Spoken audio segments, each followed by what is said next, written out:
الله الله الله الله الله. السلام علیکم ورحمۃ اللہ وبرکاتہ. ان الحمد للہ نحمده ونستعینه ونستغفره ونعوذ باللہ من شرور انفسنا ومن سیئات اعمالنا من يهده الله فلا مضل له ومن يضلل فلا هادي له واشهد ان لا اله الا الله وحده لا شريك له واشهد ان محمدا عبده ورسوله. اما بعد فإن خير الحديث كتاب الله وخير الهدي هدي محمد صلى الله عليه وسلم وشر الأمور محدثاتها وكل محدثة بدعة وكل بدعة ضلالة وكل ضلالة في النار. محترم حاضرین، سامعین و سامعات، ناظرین و ناظرات، کتاب التوحید کے اس درس میں آپ تمام حضرات کا خیر مقدم ہے. اللہ رب العالمین ہمارے اور آپ کے مل بیٹھنے کو قبول فرمائے. علم نافع، علم توحید سیکھنے، اس کے مطابق عمل کرنے، اس کی دعوت عام کرنے اور اس راستے میں آنے والی مصیبتوں کے اوپر اللہ رب العالمین ہمیں اور آپ کو صبر کی توفیق نصیب فرمائے. حاضرین و حاضرات، گزشتہ درس میں آیت کریمہ وَقَضَى رَبُّكَ أَلَّا تَعْبُدُوا إِلَّا إِيَّاهُ وَبِالْوَالِدَيْنِ إِحْسَانًا، اس کے تعلق سے تفصیلی گفتگو آپ کے سامنے کی گئی تھی اور یہ بتایا گیا تھا کہ آیت کریمہ میں اللہ رب العالمین نے یہ شرعی فیصلہ کیا ہے کہ تم سب مل کر کے اللہ رب العالمین کی عبادت کرو اور اس کے ساتھ کسی کو شریک نہ ٹھہراؤ اور اپنے والدین کے ساتھ حسن سلوک کرو. حسن سلوک کس طرح سے کیا جائے گا یا حسن سلوک کی تکمیل کیسے ہوگی، یہ تفصیلی گفتگو آپ کے پاس آ چکی ہے. اب اس کے بعد کی جو آیت ہے اس کو پڑھیے.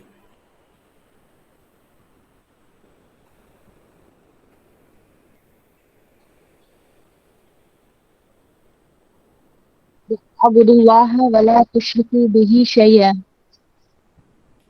وَاعْبُدُوا اللَّهَ وَلَا تُشْرِكُوا بِهِ شَيْئًا. وَاعْبُدُوا اللَّهَ، یہ امر ہے اور امر وجوب کے لیے آتا ہے، یعنی تم سب کے اوپر یہ واجب ہے کہ تم صرف اللہ رب العالمین کی عبادت کرو. اس کو کہتے ہیں امر مطلق، اور امر مطلق جو ہے یعنی آرڈر اللہ رب العالمین کا، یہ وجوب کے اوپر دلالت کرنے کے لیے آتا ہے. لوگوں کے اوپر یہ واجب ہے کہ وہ صرف اللہ رب العالمین کی عبادت کریں. وَلَا تُشْرِكُوا بِهِ شَيْئًا، وَلَا تُشْرِكُوا بِهِ شَيْئًا. شَيْئًا نکرہ ہے، نکرہ عموم کے لیے آتا ہے، یعنی کسی بھی چیز کو، چاہے وہ چھوٹی ہو یا بڑی ہو، کوئی بھی چیز ہو، اس کو اللہ رب العالمین کے ساتھ شریک مت ٹھہراؤ. نہ تو اب یہ شیئن کہنا کے بعد اب کوئی بھی چیز باقی نہیں بچی، یعنی ہم کو منع کر دیا گیا کہ ہم اللہ رب العالمین کے ساتھ کسی بھی چیز کو شریک ٹھہرائیں، چاہے وہ فرشتے کیوں نہ ہو، انبیاء کیوں نہ ہو، اور اسی طریقے سے کوئی ولی کیوں نہ ہو، بزرگ کیوں نہ ہو، کوئی قبر والا کیوں نہ ہو، کوئی درخت ہو، شجر ہو، حجر ہو، ندی ہو، سمندر ہو، پہاڑ ہو، کچھ بھی ہو، کسی کو بھی ہم اللہ رب العالمین کے ساتھ شریک نہیں کر سکتے. اور اسی طریقے سے وَاعْبُدُوا اللَّهَ، اللہ ہی کی عبادت کرنا ہے، تو عبادت میں شریک نہیں ٹھہرانا ہے. گویا اگر کوئی آدمی شرک کرتا ہے، اگرچہ وہ چاول کا ایک دانہ ہی کیوں نہ ہو، مکئی کا ایک دانہ ہی کیوں نہ ہو، مثال کے طور پر وہ چڑھاتا ہے کسی غیر اللہ کے لیے اور یہ کہتا ہے کہ چلو ہم تو یہ بہت حقیر چیز کے ذریعے ہم اس کی عبادت کر رہے ہیں، یا ایک ایسی چیز اس کے لیے ہم پیش کر رہے ہیں جس کی کوئی حیثیت اور کوئی مقام نہیں ہے، تو آپ کیا کہیے گا کہ ایسا کرنے والا مشرک نہیں ہے؟ لوگ کہتے ہیں کہ ہم کیا ہم تو صرف گئے تھے وہاں، ہم تو فلاں کیے، ہم تھوڑی نہ مشرک ہو گئے۔ بھائی اگر آپ چھوٹی سے چھوٹی چیز کو بھی غیر اللہ کے لیے کرتے ہیں، شیئا نکرہ ہے، یہ اس بات کے اوپر دلالت کر رہا ہے کہ چاہے شرک چھوٹی ہو یا بڑی ہو، تمام قسموں سے اللہ رب العالمین نے ہم کو منع کر دیا اور روک دیا۔ آیت کریمہ میں توحید کی اہمیت کا اندازہ ہوا کہ اللہ رب العالمین نے اپنے مخلوق کو، انسانوں کو اور جناتوں کو اس بات کا حکم دیا کہ وہ صرف اللہ کی عبادت کریں اور اس کے ساتھ کسی کو بھی شریک نہ ٹھہرائیں۔ جی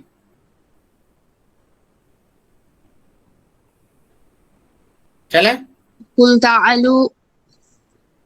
قل تعالوا اتلوا ما حرم ربكم عليكم الا تشركوا به شيئا۔ اللہ تشرکو بھی اے محمد کہہ دیجیے، شیئا، ہاں ترجمہ پڑھیے۔ اے محمد صلی اللہ علیہ وسلم کہہ دیجئے کہ آؤ میں تمہیں وہ ہر چیزیں پڑھ کر سناؤں جو تمہارے رب نے تم پر حرام کی ہے، وہ یہ کہ تم اس کے ساتھ کسی کو شریک نہ ٹھہراؤ۔ ہاں، یہ آیت کریمہ حضرت عبداللہ ابن عباس رضی اللہ تعالیٰ عنہ کہتے ہیں کہ یہ آیت بھی قرآن مجید کے محکم آیتوں میں سے ہے۔ جیسے وَقَضَىٰ رَبُّكَ أَلَّا تَعْبُدُوا إِلَّا إِيَّاهُ کے بارے میں ہم نے کہا تھا، ویسے ہی علامہ ابن جریر رحمۃ اللہ علیہ حضرت عبداللہ ابن عباس رضی اللہ تعالیٰ عنہ سے نقل کرتے ہیں کہ انہوں نے کہا کہ یہ آیت کریمہ قُلْ تَعَالَوْا أَتْلُوا مَا حَرَّمَ رَبُّكُمْ عَلَيْكُمْ أَلَّا تُشْرِكُوا بِهِ شَيْئًا وَبِالْوَالِدَيْنِ إِحْسَانًا، اس آیت کریمہ میں بھی جو باتیں بیان کی گئی ہیں وہ سب کے سب محکم ہے، اس میں کوئی بھی چیز منسوخ نہیں ہے، کوئی بھی چیز منسوخ نہیں ہے۔ اب اللہ رب العالمین آیت کریمہ میں حکم دے رہا ہے، قل، یہ خطاب ہے جناب محمد رسول اللہ صلی اللہ علیہ وسلم کو، اے محمد صلی اللہ علیہ وسلم، یعنی اللہ تعالی ہمارے نبی جناب محمد رسول اللہ صلی اللہ علیہ وسلم کو یہ حکم دے رہا ہے، تعالو، اے کفر کرنے والے لوگوں، یا اے مشرکین مکہ، اے کفار، آؤ ہمارے پاس۔ یعنی یہ کفار کو خطاب ہے کہ نبی صلی اللہ علیہ وسلم کو یہ آرڈر ہوا کہ آپ کفار سے کہیے، مشرکین سے کہیے کہ آؤ تم لوگ میرے پاس۔ کیوں آؤ؟ کہ میں تم کو ان باتوں کی نشاندہی کر دوں یا وہ باتیں پڑھ کر سنا دوں، ما حرم ربکم علیکم، جس کو تمہارے رب نے تمہارے اوپر حرام کیا ہے۔ کیونکہ یہ مشرکین کیا کرتے تھے، یہ اپنے جانب سے جس چیز کو چاہتے تھے اس کو حلال کر دیتے تھے، جس چیز کو چاہتے تھے اس کو حرام کر دیتے تھے۔ جیسا کہ آپ لوگ پڑھ چکے ہیں، جان چکے ہیں کہ جب کھیتی باڑی ان کے یہاں ہوتی تھی یا مال مویشی ان کے جب ہوتے تھے تو یہ کہتے تھے کہ یہ جانور ہمارے معبودوں کے لیے ہے، یہ جانور اللہ کے لیے ہے نا۔ کھیتی جب ہوتا تھا تو اس میں ایک حصہ وہ غیر اللہ کے لیے نکال دیتے تھے، ھذا للہ وھذا لشرکائہم، اپنے معبودوں کے لیے الگ کر دیتے تھے۔ تو اس طرح کے وہ کام کیا کرتے تھے۔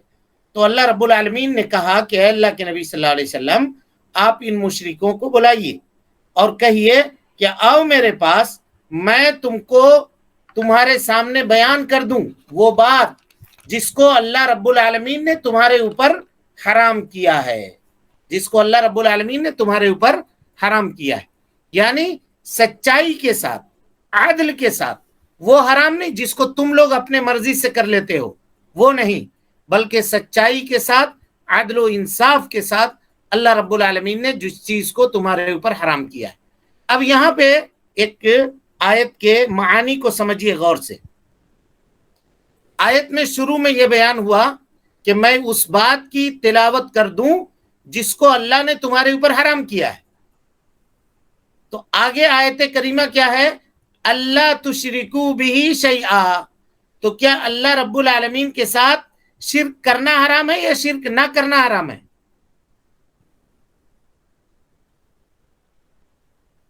سوال سمجھے؟ شرک کرنا حرام ہے۔ شرک کرنا حرام ہے، شرک نہ کرنا حرام نہیں ہے۔ حرام نہیں ہے، بلکہ شرک نہ کرنا یہ تو مطلوب ہے کہ اللہ کے ساتھ کسی کو شریک نہ ٹھہرایا جائے۔ تو اللہ تعالیٰ کہہ رہا ہے کہ آؤ میں تم کو، اپنے نبی کو کہہ رہا ہے کہ اے نبی صلی اللہ علیہ وسلم آپ کہیے کہ آؤ میں تمہارے سامنے تلاوت کر دوں ان چیزوں کی جس کو اللہ نے تمہارے اوپر حرام کیا ہے۔ تو اللہ نے شرک نہ کرنا، اللہ تشرکو بہ شیئا، کہ تم شرک نہیں کرو کسی چیز کو اللہ رب العالمین کے ساتھ۔ تو کہتے ہیں آیت کریمہ میں محذوف ہے، کیا محذوف ہے؟ کا وصاکم، یعنی یہ میں وصیت کرتا ہوں تم کو، یا اللہ رب العالمین اس بات کی تم کو وصیت کرتا ہے کہ تم اللہ رب العالمین کے ساتھ کسی کو شریک نہ ٹھہراؤ، اللہ رب العالمین کے ساتھ کسی کو شریک نہ ٹھہراؤ۔ یعنی اللہ تعالیٰ کی یہ وصیت ہے اس کے بندوں کو کہ وہ اللہ رب العالمین کے ساتھ کسی کو بھی شریک نہ ٹھہرائیں اور عبادت کو اللہ رب العالمین کے لیے خاص کریں۔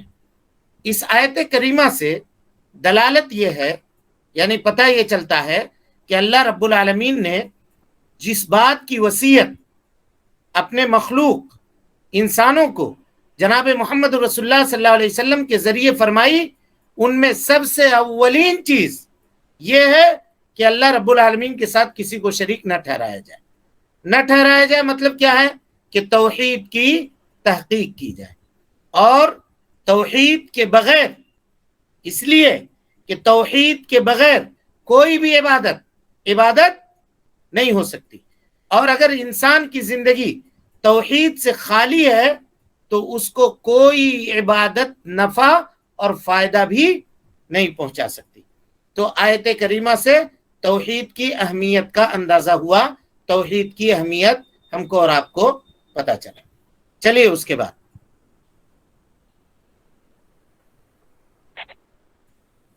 حضرت عبداللہ بن مسعود رضی اللہ عنہ فرماتے ہیں جو شخص جو محمد صلی اللہ علیہ وسلم کی وصیت دیکھنا چاہے جس پر اللہ کی مہر ہے وہ یہ ہے۔ چلیے ہو گیا، یہ اثر ہے حضرت عبداللہ ابن مسعود رضی اللہ تعالیٰ عنہ کا۔ کہتے ہیں وہ کہ اگر کوئی نبی صلی اللہ علیہ وسلم کی وصیت دیکھنا چاہے جس پر نبی صلی اللہ علیہ وسلم کی اللہ رب العالمین کی مہر ہے، وہ اس آیت کریمہ کی تلاوت کرے۔ یعنی حضرت عبداللہ ابن مسعود رضی اللہ تعالیٰ عنہ کے اس اثر سے آیت کریمہ کی اہمیت کا اندازہ ہوتا ہے۔ لیکن یہ اثر جو ہے نا، یہ اثر محققین محدثین کے نزدیک ضعیف ہے۔ علامہ البانی رحمۃ اللہ علیہ نے اس حدیث کو یا اس اثر کو، اثر کہتے ہیں وہ بات جو صحابی سے ثابت ہو، تو اس کو علامہ البانی رحمۃ اللہ علیہ نے ضعیف قرار دیا ہے، کیونکہ اس کے راویوں میں سے ایک راوی داؤد بن یزید الاودی یہ ضعیف ہے، اس وجہ سے یہ چیز ضعیف ہے۔ لیکن امام ترمذی رحمۃ اللہ علیہ اور دیگر لوگوں نے کہا ہے کہ یہ حدیث حسن درجے کی ہے، یہ حدیث یا یہ اثر حسن درجے کی ہے۔ تو کہا حضرت عبداللہ ابن مسعود نے کہ اگر کسی کو محمد صلی اللہ علیہ وسلم کی وصیت دیکھنی ہو تو اس سے کیا پتہ چلا کہ اللہ کے نبی صلی اللہ علیہ وسلم نے یہ وصیت کی ہے؟ بولیے۔ نہیں، اللہ نے کی ہے۔ اللہ نے کی ہے، اللہ رب پتہ یہ چلا۔ تو ابن مسعود کے قول کا کیا معنی ہوا؟ ابن مسعود کے قول کا معنی یہ ہوا کہ اگر اللہ کے نبی صلی اللہ علیہ وسلم کسی چیز کے ذریعے وصیت کرتے تو یہ وہی وصیت ہے۔ اگر کوئی دیکھنا چاہتا ہے تو اللہ رب العالمین کے نازل کردہ ان آیتوں کی تلاوت کر لے، وہ جناب محمد رسول اللہ صلی اللہ علیہ وسلم کی وصیت کو پا لے گا جس میں اللہ رب العالمین کی یا نبی صلی اللہ علیہ وسلم کی مہر لگی ہوئی ہے، نبی صلی اللہ علیہ وسلم کی مہر لگی ہوئی ہے۔ چلیے قل تعالوا اتلوا ما حرم ربكم عليكم الا آیت پڑھ چکے، تشركوا به یہ آیت پڑھ چکے ہیں، اب نہیں، مسائل میں اس اس کے آیت کو بعد پورے طور پہ پڑھیں گے. آگے پڑھیے اس کے آگے. اس کے بعد پھر پوری آیت ہے 151 سے لے کے 153 تک کی آیت ٹھیک دیکھیے. ہے، وہ پوری آیت کو اسکپ کیجئے، اس کے بعد پڑھیے. اے محمد کہہ دیجئے کہ آؤ میں تمہیں وہ چیزیں پڑھ کر سناؤں جو تمہارے رب نے تم پر حرام کی ہے. یہ تو ہو گیا، یہ تو ہو گیا. آیت اور یہ اس کے پڑھیں گے. ترجمے کو اسکپ کیجئے. اس کے بعد حدیث معاذ ہے، جی ہے. اس کو پڑھیے. جی، ایک دفعہ میں تھا کہ آپ نے مجھ سے فرمایا پڑھیے. یا معاذ اتدری ما حق اللہ علی العباد وما حق العباد علی اللہ علی اللہ قلت وما اللہ. حق العباد علی اللہ. دیکھیے میں پڑھتا ہوں اس کو، دیکھیے کہتے ہیں حدیث میں اعراب نہیں لگا. کہتے ہیں شیخ الاسلام رحمۃ اللہ علیہ کہ اس کے بعد حدیث معاذ ابن جبل، حضرت معاذ ابن جبل رضی اللہ تعالی عنہ کی ایک روایت نقل کر رہے ہیں توحید کے اہمیت کو بتانے کے لیے، توحید کی اہمیت کو بتانے کے لیے. اور یہ دیکھیے حضرت معاذ ابن جبل رضی اللہ تعالی عنہ، ان کی فضیلت ہے اس امت کے اندر. فضیلت کیا ہے کہ اللہ کے نبی جناب محمد رسول اللہ صلی اللہ علیہ وسلم نے حضرت معاذ ابن جبل سے کہا کہ اے معاذ میں تم سے محبت کرتا ہوں. یہ اللہ کے نبی صلی اللہ علیہ وسلم نے حضرت معاذ سے کہا. اور اسی طریقے سے یہ کہا کہ اے معاذ تم قیامت کے دن علماء سے اونچے مقام کے اوپر تمہارا حشر ہوگا، یعنی اللہ رب العالمین علماء سے تم کو اونچے مقام کے اوپر اٹھائے گا. غور کیجئے، یہ بڑی فضیلت ہے حضرت معاذ ابن جبل رضی اللہ تعالیٰ عنہ کی.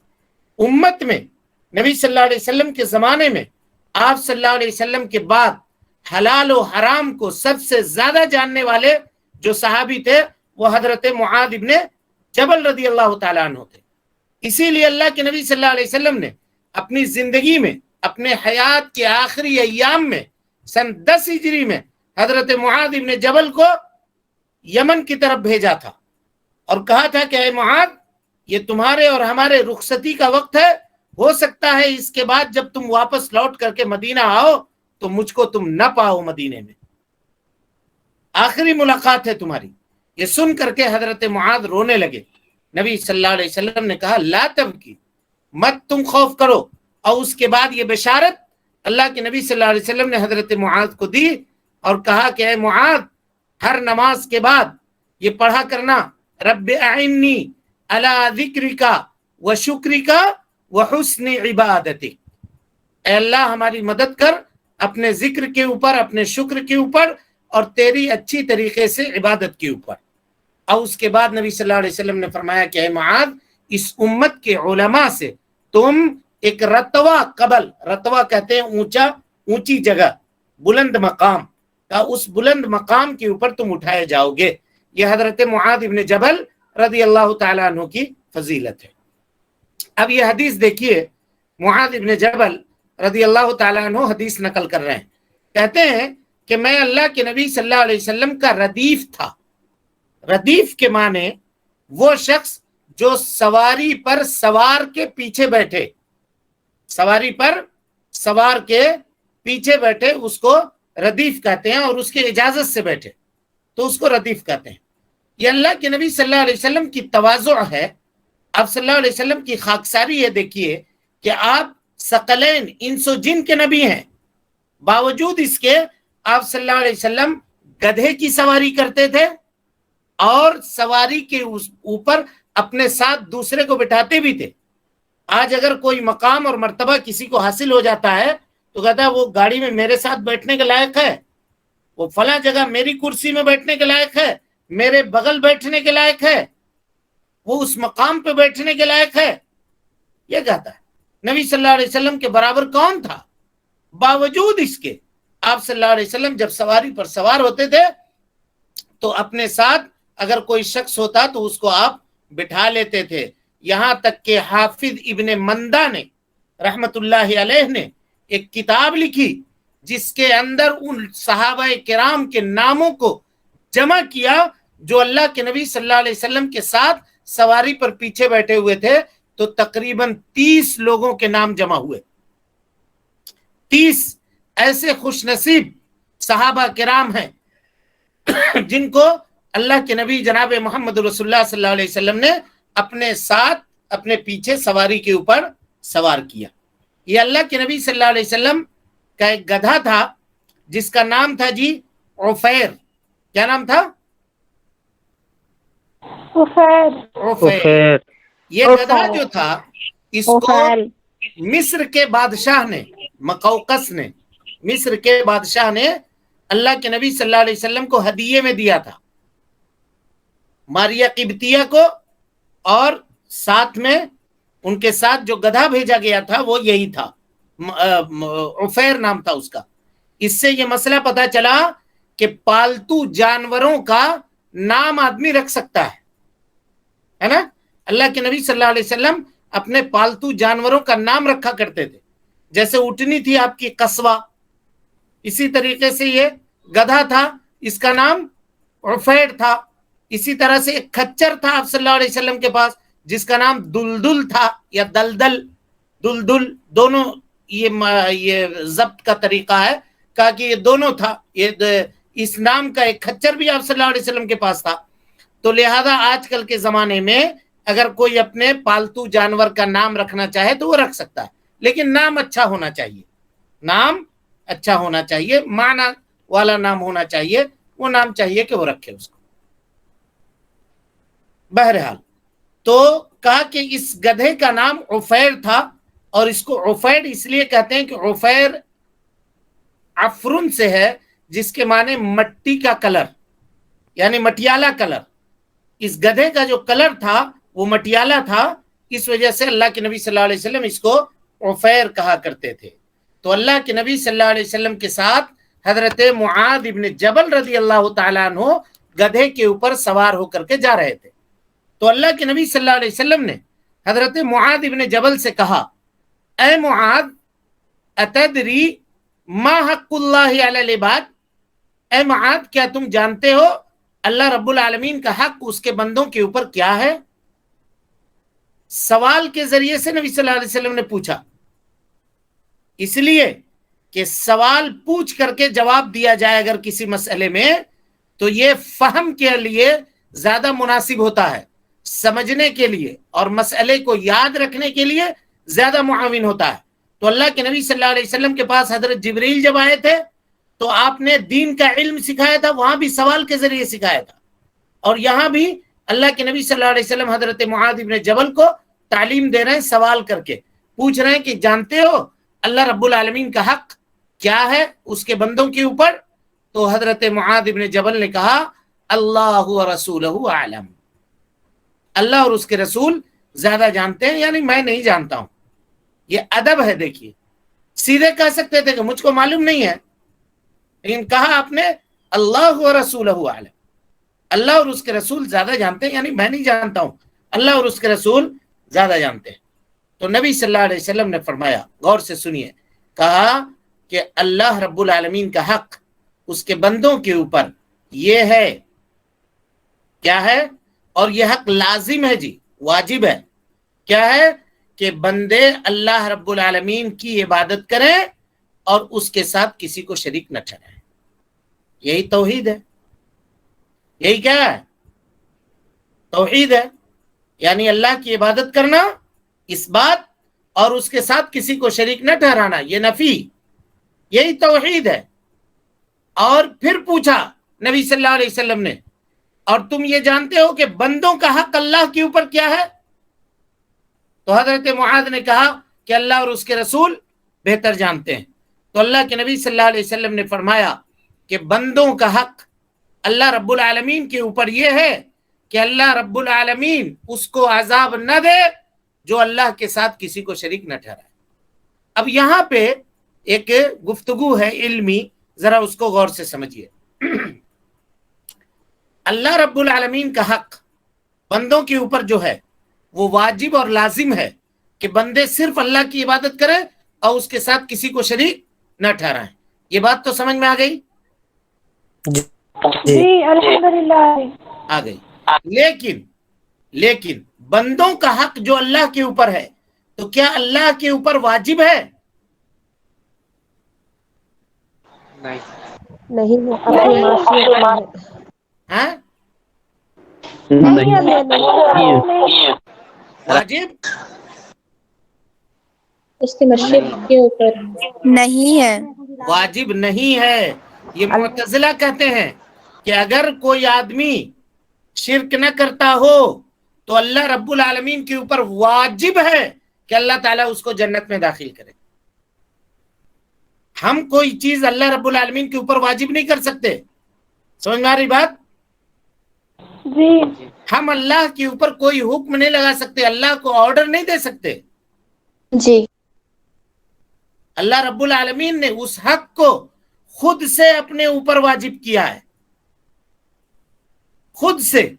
سمجھ میں آ رہی بات؟ جی اور جو لوگ یہ کہتے ہیں کہ نہیں اللہ کے اوپر واجب ہے تب تو وہ بہت خسارے کا سودا ہے. اگر ہم یہ کہیں کہ نہیں اگر ہم شرک نہیں کرتے ہیں تو اللہ رب العالمین کے اوپر واجب ہے کہ ہم کو جنت میں داخل کرے، تب تو ہم بہت گھاٹے میں رہیں گے، بہت خسارے میں رہیں گے. کیوں خسارے میں رہیں گے؟ آپ غور کیجئے. اپنے جسم کے اوپر اللہ رب العالمین کی جو نعمتیں ہیں اس کو آپ دیکھ لیجئے. صرف ایک آنکھ کو لے لیجئے آپ، یہ اللہ کی کتنی بڑی نعمت ہے. 574 یا 76 576 یا 74 میگا پکسل ہے ہمارے آنکھ میں. 576 76 میگا پکسل. سوچ لیجئے 12 15 18 میگا پکسل کا موبائل ہوتا ہے لوگوں کے پاس تو فخر محسوس کرتے ہیں. یہ 576 میگا پکسل ہے. یہ آنکھ اللہ رب العالمین نے ہم کو اور آپ کو 2 آنکھیں دی ہیں. اس کے باوجود اور یہ جان لیجئے کہ یہ دونوں آنکھیں اللہ کی اتنی بڑی نعمت ہے کہ اگر ہم صبح شام بغیر تھکے ہوئے پوری زندگی بھر اللہ رب العالمین کی عبادت کریں تو ان دونوں آنکھوں کی قیمت ادا نہیں کر سکتے. جس کے پاس نہیں ہے یا جو کھو دیا ہے اپنی بینائی اور اپنی روشنی، اس سے جا کر کے پوچھئے کہ آنکھ کی قدر و قیمت کیا ہے. اس کے علاوہ جو چیزیں ہیں جسم کے اندر اس کا آپ اندازہ لگائیے. ہارٹ کا اگر ایک نس بلاک ہو جاتا ہے، کسی کا رک جاتا ہے، بند ہو جاتا ہے، کتنا خرچ آتا ہے. پورے جسم کے اعضاء کے اوپر آپ غور و فکر کر لیجئے. تو ہماری یہ عبادتیں ٹوٹی پھوٹی عبادتیں یہ اس لائق ہیں کہ ہم ان نعمتوں کا شکریہ ادا کرنے سے بدلہ دینا تو دور کی بات، بدلہ دینا تو دور کی بات ہے. میرے بھائیو، اللہ رب العالمین غفور الرحیم ہے، بخشنے والا ہے، مہربان ہے. اللہ تعالیٰ کریم ہے، جواد ہے. اس کے بخشش کا کوئی انتہا نہیں ہے. اس کے بخشش کی، اس کے فضل اور اس کے کرم کا کوئی انتہا نہیں ہے. اس نے اپنے بندوں کے اوپر کرم کرتے ہوئے، رحم کرتے ہوئے اپنے اوپر یہ واجب کیا ہے خود سے کہ جو آدمی اللہ کے ساتھ شرک نہیں کرے گا اللہ رب العالمین اس کو جنت میں داخل کرے گا. ہم اپنے عمل کے ذریعے سے یہ واجب نہیں کر سکتے. اور اس بات کو اللہ کے نبی جناب محمد رسول اللہ صلی اللہ علیہ وسلم کے اس حدیث سے سمجھیے کہ آپ صلی اللہ علیہ وسلم نے فرمایا تم میں کا کوئی بھی شخص اپنے عمل کی بنیاد پر جنت میں نہیں جائے گا. اپنی عمل کی بنیاد پر جنت میں نہیں جائے گا. لوگوں نے پوچھا آپ بھی اللہ کے رسول؟ کہا میں بھی، مگر یہ کہ اللہ رب العالمین کی رحمت ہم کو ڈھک لے گی اور اس کے رحمت کے سائے میں ہمارا بیڑا پار ہو جائے گا. اللہ تعالی ہمارا اور آپ کا بیڑا بھی اپنے رحمت کے سائے میں ایسے ہی پار کروا دے. تو میرے بھائیو، یہ اللہ رب العالمین کی رحمت اور اس کی محبت، اس کی رافت، اس کی نرمی، اس کے کرم اور اس کی بزرگی کا کمال ہے کہ اللہ رب العالمین نے اپنے اوپر یہ واجب کیا ہوا ہے کہ اپنے اوپر یہ حق بنا کر کے اللہ رب العالمین نے رکھا ہے کہ میرا وہ بندہ جو میرے ساتھ شرک نہیں کرے گا ہم اس کو عذاب نہیں دیں گے، ہم اس کو عذاب نہیں دیں گے. ہے نا؟ سمجھ میں آ رہی بات یا نہیں آ رہی ہے؟ جی. آ رہی ہے شکریہ. اب یہاں ایک سوال ہے آپ سے. اب اس سوال چونکہ وقت ہو گیا، اب اس کا جواب کل آپ لوگ ڈھونڈ کر کے لے کر آئیے گا. آیت حضرت معاذ کی حدیث دیکھیے. کہا اللہ یعذب من لا یشرک بہ شیئا. ہم نے یہ کہا ہے کہ توحید اس وقت تک مکمل نہیں ہوگا جب تک اس میں اثبات ہو اور نفی نہ ہو. یعنی اثبات اور نفی دونوں ایک ساتھ ہونا چاہیے. تو آیت حدیث میں صرف نفی کا تذکرہ ہے، اثبات کہاں ہے؟ اثبات کہاں ہے؟ کل آپ تمام لوگ، سارے لوگوں سے یہ گزارش ہے کہ اس سوال کا جواب اسی حدیث میں ڈھونڈیے گا. کہیں پر ملے گا آپ کو، اسی حدیث میں ڈھونڈ کر کے آئیے گا، اور کل وہیں سے انشاءاللہ درس شروع کریں گے. اور سارے لوگوں سے یہ گزارش ہے، جتنے بھی لوگ ہیں، کہ سارے لوگ کم سے کم ایک مرتبہ کتاب اپنے یہاں پڑھ کر کے آئیے. ایک دن میں پڑھ لیے تو وہ کافی نہیں ہے. ڈیلی آج جو ہم کو پڑھنا ہے اس کو پڑھیے، روز کا روز پڑھ کر کے آئیے. ٹھیک ہے؟ اللہ رب العالمین. کوئی سوال ہے کسی کو؟